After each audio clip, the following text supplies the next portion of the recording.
Every week, hundreds gather to worship at Cedar Lake Church of Christ. But late Sunday night, a thief had other ideas.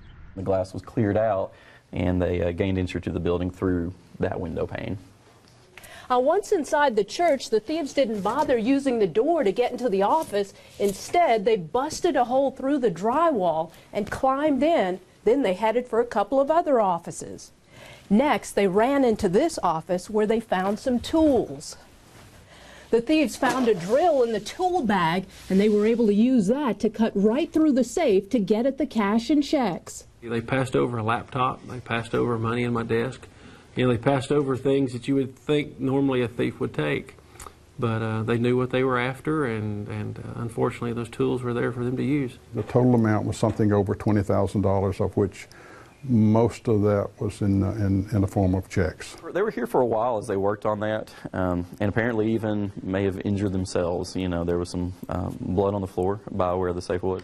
While some in the congregation feel violated, so many people that have invested in the church felt like, this is kind of like somebody broke into their home, because this is, their house of worship. Ministers say they've already forgiven the person or persons responsible. It's interesting how Christ, shed his blood for us to cover sins, and this blood was left in the act of a sin, and that's kind of ironic. Yes, we want the person apprehended. We want the person to go through the various justice systems that are part of the laws of the land. At the same time, we want to have a heart that can be forgiving.